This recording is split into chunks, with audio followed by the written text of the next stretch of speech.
Uşaqlar, bugün sizin həftənin ulduzlu yarışını təşkil edirik və seçəcəyik görək bu həftənin ulduzu kim olacaq. Vaxt itirmədən bu sıradan başlayaq. 4 nəfər iştirakçımız qalmışdı. Hüseyn Əliyev Hüseyni seçə bilərsiniz. Daha sonra Kazım Ömər seçə bilərsiniz. Musalı Yusifi və Yusifov İsraili seçə bilərsiniz. Gəlin bu sıradan başlayaq. Ali, sən kimi seçsən? Hüseyni, Öməri, Yusifi yoxsa İsraili? Əliyev Hüseyni, aha. Ömer, sen kimi seçsən? Əliyev Hüseyni. Aha. İsrail kimi seçsən? Əliyev Hüseyni. Əliyev Hüseyni. Yusif kimi seçsən? Ömer'i, İsraili yoxsa Əliyev Hüseyni? Ömer'i, aha. Sirac kimi seçsən? Ömer'i, İsraili, Yusifi yoxsa Əliyev Hüseyni? Əliyev Hüseyni. Aha. İnci kimi seçsən qızım? Əliyev Hüseyin, Yusif, Ömer, İsrail. Hansı? Ömer. Əliyev Hüseyin kimi seçsən? Yusifi, İsraili yoxsa Ömer'i? İsraili. İsrail, aha.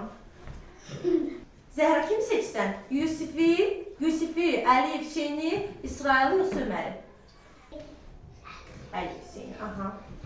Zenoşum kimi seçsən? Əliyev Hüseyni, Yusifi, İsraili yoxsa Ömer'i? İsraili, aha. Aylin kimi seçsən? İsraili, Ömer'i, Yusifi yoxsa Əliyev Hüseyni? İsraili. İsraili. Düz 5 səs çoxluğu ilə siz Əliyev Hüseyni seçdiniz. Alqışlarınız da bura gəlsin. Hə, Əliyev Hüseyin, sən bu həftənin ulduzu seçildin. Məndən 5 suala düzgün cavab verməlisən. Sual 1. Vətəniniz haradır? Azərbaycan. Afərin, alqışlayaq uşaqlar.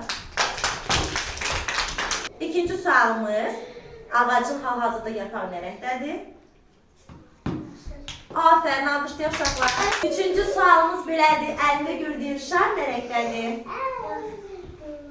Afərin, seni alqışlayaq uşaqlar. Dördüncü sualımız belədir, bayrağımızda neçə rəng var? Afərin, alqışlayaq seni. Beşinci sualımız belədir, səncə mənim ən sevdiyim yemək hansı yeməkdir? Hə?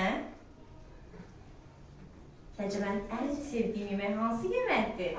De görək. Bilirsən? Bilirsən? Hansı yeməkdir? De görüm. Nə? Yaxma? Əslində mən yaxma sevmirəm. Uşaqlar kənardan pizza dedi. Alqışlayaq özümüzü, uşaqlar düz dedi. Uşaqlar, deməli siz məni daha yaxşı tanıyırsınız. Hüseyin də zamanla daha yaxşı tanıyacaq. Alqışlayaq Hüseynimizi.